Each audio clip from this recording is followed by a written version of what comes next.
Internal purification. ہاتھ کی صفائی تزکیہ نہیں ہے, تزکیہ قلب کی صفائی ہوتا ہے. اور تزکیہ نہ زبان سے ہوتا ہے, تزکیہ نہ فزیکل کسی عمل سے ہوتا ہے, تزکیہ ایک انرجی فورس فیلڈ سے ہوتا ہے.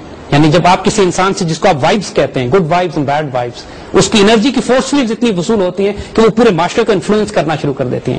جس کو آج ماڈرن کمیونیکیشن میں ہم اس بات کو اس لیے سمجھ سکتے ہیں کہ ہماری وائرلیس کمیونیکیشن بہت زیادہ ہے. اسی طرح اسپرچل کمیونیکیشن ہوتی ہے انسان کے وجود سے. اسپرچل آدمی کمیونیکیٹ کرتا ہے اسپرچل فورسز کو. حضور صلی اللہ علیہ وسلم کا جو سب سے زیادہ تربیت کرنے کا طریقہ کار ہے وہ نور کے ذریعے, تزکیے کے ذریعے, پیوریفیکیشن کے ذریعے. اور ایک رول ماڈل جو خود تزکیے کی معراج پر ہوتا ہے, وہ ایک ایسا سوسائٹی کریٹ کرتا ہے جو کہ اسپرچل یا روحانی سوسائٹی ہوتی ہے. پہلے روحانی سوسائٹی خود سے نہیں پیدا ہوتی, اس کی بنیاد ایک رول ماڈل ہوتا ہے. دیکھیے, one role model creates a transformation. ایک بات آپ کو ہم بتائیں, اقبال جسے کہتے ہیں نا کہ ذرا نم ہو تو یہ مٹی بڑی زرخیز ہے ساقی. ہم اس قوم سے بالکل مایوس نہیں ہیں. ارتھکویک میں دیکھیے, زلزلہ آیا تو پوری قوم کیسے موبلائز ہوئی. جب کہا گیا کہ جب 65 کی لڑائی ہوئی تو دیکھیے قوم کیسے موبلائز ہوئی. ہم آپ کو ایک اور یہ دیتے, علامہ اقبال نے جو ڈیفینیشنز دی ہیں ایک لیڈر کی, ایک ویژنری لیڈر کی, کہ جو تبدیلی لے کر آئے گا. نگاہ بلند, سخن دل نواز, جاں پرسوز. اگین, نگاہ بلند کا مطلب ہے ویژنری, سخن دل نواز کا مطلب ہے کہ اس کے اندر وہ, اس کی گفتگو میں, اس کے بات کرنے کے انداز میں, اس کی ویژن میں, اس کے انڈرسٹینڈنگ میں, اس کانسیپٹس کو کلیئرٹی ہے. And he is a spiritual civil, جاں پرسوز, روحانیت ہے اس کے وجود میں. دوسرا شعر ان کا کہ تیری نگاہ سے دل سینوں میں کانپتے تھے, کھویا گیا ہے تیرا جذبے قلندرانہ. یعنی اگین اقبال ایمفسائز کر رہے ہیں انسان کے اسپرچل کنٹینٹ کو, کہ تمہاری نگاہ میں, تمہاری وجود میں اتنی فورسز تھیں کہ تم کسی کو جلال سے یا جمال سے دیکھو تو اس کی نسل, اس کی تقدیر تبدیل ہو جاتی تھی. کوئی اندازہ کر سکتا ہے اس کے زور بازو کا کہ نگاہ مرد مومن سے بدل جاتی ہیں تقدیریں. یہ خیال اور خواب نہیں ہے, یہ ریالٹیز ہیں. تاریخ اسلام میں اس کی سینکڑوں مثالیں موجود ہیں. سہیل نے جو بات کی, میں چاہوں گا کہ انہوں نے کہا کہ کیا مسلم امہ کے پاس اپنے مقاصد کی تکمیل کے لیے عسکری طریقے کے علاوہ بھی کوئی طریقہ موجود ہے؟ دیکھیے, آپ بات بالکل ٹھیک ہے. دیکھیے, بات ہم یہ کریں, سب سے خوبصورت معاشرہ کائنات میں جو بن سکتا تھا, جس سے بہتر معاشرہ نہ بنا ہے نہ بنے گا, وہ حضور صلی اللہ علیہ وسلم کی مدینے کی بستی تھی. وہ مسلم اسٹیٹ جو مدینے کی ریاست آباد تھی, اس سے بہتر ریاست نہیں بن سکتی کوئی. انہوں نے کیا کیا؟ کیا انہوں نے اپنے اندر, تو مدینے کے اندر تو کوئی جنگ نہیں ہوئی, حتیٰ کہ یہودی بھی موجود تھے, لیکن ان کے ساتھ میثاق مدینہ کر کے ایگریمنٹ کر لیا گیا, کوئی ایگزسٹنس ہوئی. لیکن فورن پالیسی کیا تھی؟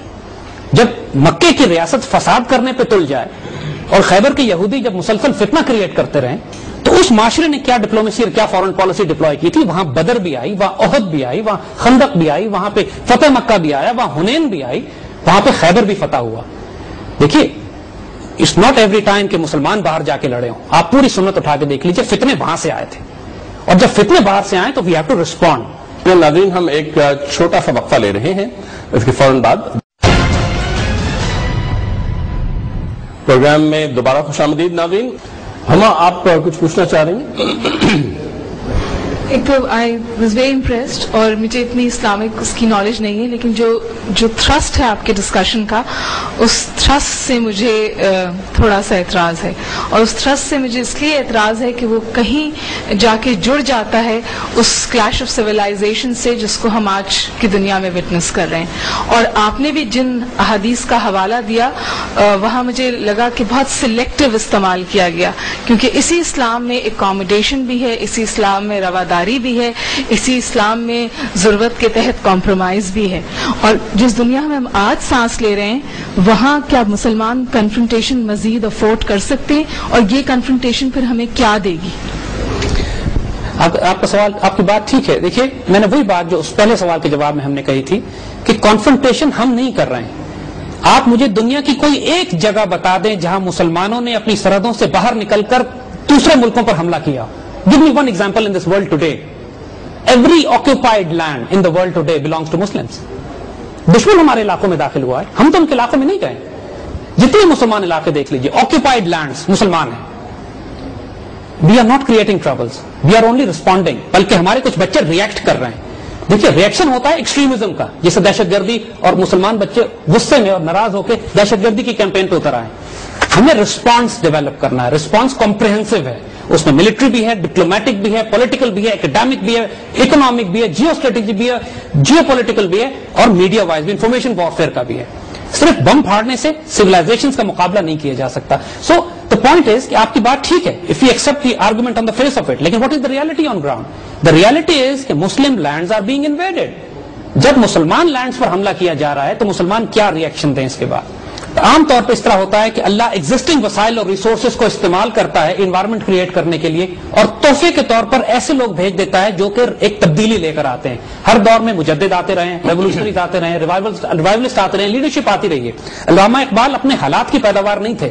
علامہ اقبال کو ان کے مدرسے نے، اسکول نے پیدا کر کے علامہ اقبال نہیں بنایا تھا. علامہ اقبال ایک گفٹ کے طور پہ اس امت کو دیے گئے تھے، خوشخبری کے طور پر، ایک بشارت کے طور پہ کہ آئندہ آنے والا وقت کیا آنے والا ہے. کھول آنکھ، زمین دیکھ، فلک دیکھ، فضا دیکھ، مشرق سے ابھرتے ہوئے سورج کو ذرا دیکھ. اس کا مطلب صرف مشرق سے نکلتا ہوا سورج نہیں ہے، the rise of the eastern civilisation بھی ہے، جو سویلائزیشن جو ایسٹ سے اٹھ رہی تھی. زید، ایک سوال اور آخری سوال ہے، یہ میں آپ سے کروں گا. یہ بتائیے کہ روحانی قوتوں سے استفادہ کیا صرف مسلمانوں کے لیے محدود ہے یا اور اہل کتاب بھی اس سے فائدہ اٹھا سکتے ہیں؟ اور اہل کتاب کے دیکھیے قرآن میں اس کے دو کمپیریزن دیے گئے ہیں. اگین ہم قرآن کا ریفرنس دیں. قرآن میں ایک بڑی خوبصورت آیت ہے، الذین قالوا ربنا اللہ ثم استقاموا تتنزل علیہم الملائکہ. جن لوگوں نے کہا اللہ ہمارا رب ہے اور اس کے اوپر انہوں نے تمام اپنی شرائط پوری کر دی اس کی. جیسے آپ نے کہا کہ ظاہری منڈین جو رسپانسبلٹیز ہیں تو ان پر فرشتے نازل ہونا شروع ہو جاتے ہیں. اگین قرآن کی آیت ہے یہ. تو قرآن از سیئنگ کہ they are reinforced by spiritual forces. دوسری طرف ایک اور آیت بھی ہے کہ کیا میں، اور یہ کافروں کے بارے میں ہے، کیا میں تم کو ان کا بتاؤں کہ جن پر شیطان نازل ہوتے ہیں. شیطان ہر جھوٹے اور بدکار پہ نازل ہوتے ہیں. هل ننبئکم علی من تنزل الشیاطین، ایسی کچھ آیتیں پوری یاد نہیں ہیں جن پہ شیاطین نازل ہوتے ہیں. اللہ تعالیٰ کی جو اسپرچل فورسز ہیں اس میں جو پازیٹیو فورسز ہیں ان کا ہم نے ذکر کیا ہے، لیکن ابلیس اور شیطان بھی بہت بڑی فورسز ہیں. قرآن میں اس کا بھی ذکر ہے. فرعون جو ہے وہ جادوگر لے کر آیا تھا مقابلہ کرنے کے لیے، تو عیسیٰ علیہ السلام نے اپنا اسپرچل فورسز سے اس کا مقابلہ کیا. سو ایون فورسز بھی ایگزسٹ کرتی ہیں، شیاطین ہیں، اور کفار، یہودی، ہندو بہت زیادہ استعمال کرتے ہیں ایون فورسز کا. اور جب گراؤنڈ لیول پر ہم مقابلہ کرتے ہیں تو یقین کیجئے ایک اسپرچل ورلڈ میں بھی جنگ ہو رہی ہوتی ہے. بہت بہت شکریہ. ناظرین، ہم اپنے پروگرام کے اختتام کو پہنچ رہے ہیں. بہت ہی دلچسپ، بہت ہی گہری ایک گفتگو سنی اور آپ نے زید حامد صاحب سے، اور یہ جو موضوع ہے اس پہ مجھے یقین ہے کہ آپ اس بات سے اتفاق کریں گے کہ ہمیں صرف ایک نشست میں اس موضوع پر تفصیلی گفتگو نہیں کی جا سکتی. ہم کوشش کریں گے کہ آئندہ مزید کچھ پروگرام آپ کے اسی موضوع کو سامنے رکھتے ہوئے آپ کے سامنے پیش کریں. ہم زید آپ کے بہت مشکور ہیں کہ آج آپ یہاں تشریف لائے. کے ساتھ ہی ہمارے پروگرام کا وقت ختم ہوا. نئی ملحق کو اجازت دیجیے، انشاءاللہ دوبارہ ملاقات ہوگی. خدا حافظ.